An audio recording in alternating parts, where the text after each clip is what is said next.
Hi friends, இன்றைக்கி வந்து நம்ம வெப்சைட் லான்ச்சிங்க்கு வந்து நிறையா aari work blouse, saris, churidar, dress materials எல்லாமே நம்ம ஆஃபர் போட்டிருந்தோம். நான் அனௌன்ஸ் பண்ண மாதிரியே உங்களுக்கு நிறைய ஆஃபர் போட்டிருந்தேன். அதில் நிறைய கலெக்ஷன்ஸ் வந்து உங்களுக்கு லான்ச்சிங்க்கு வந்தவங்களே எடுத்துகிட்டு போயிட்டாங்க. ஸோ நம்மளுக்கு இப்போ வந்து என்னென்ன பீசஸ்லாம் மிச்சம் இருக்குதோ அது எல்லாத்தையுமே அதே ஆஃபர் ப்ரைஸ்லேயே நான் கொடுக்க போகிறேன். ஸோ மிச்சம் இருக்கிறது தான் நமக்கு தர்றாங்கன்னு நினைக்காதீங்க. ஏன்னா வீடியோ அப்லோட் பண்ணுறதுக்கு எங்களுக்கு டைம் இல்லை. ஸோ அதனால தான் அப்லோட் பண்ண முடியல.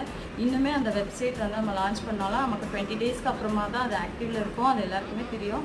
ஸோ நாங்கள் அதுக்கான வேலைகள் தான் போயிட்டுருக்கு. லான்ச்சிங் மட்டும் தான் நம்ம அன்றைக்கி பண்ண முடியும். மற்றபடி எல்லா ஒர்க்கும் வந்து அதுக்கப்புறமா தான் பண்ண முடியும். ஸோ உங்களுக்கு எல்லாமே தெரியும்னு நினைக்கிறேன். இன்றைக்கி நான் வந்து எல்லா ஆரி ஒர்க் ப்ளவுஸ்க்குமே வந்து நான் ஒரு நல்ல ஒரு ஆஃபர் தான் கொடுத்துருக்கேன். அதுவும் ஹெவியாக இருக்கக்கூடிய ஆரி ஒர்க் ப்ளவுஸ்க்கு நல்ல ஒரு சூப்பரான ஒரு ப்ரைஸில், அஃபோர்டபுள் ப்ரைஸில் உங்களுக்கு ஆஃபராக கொடுத்துருக்கேன்.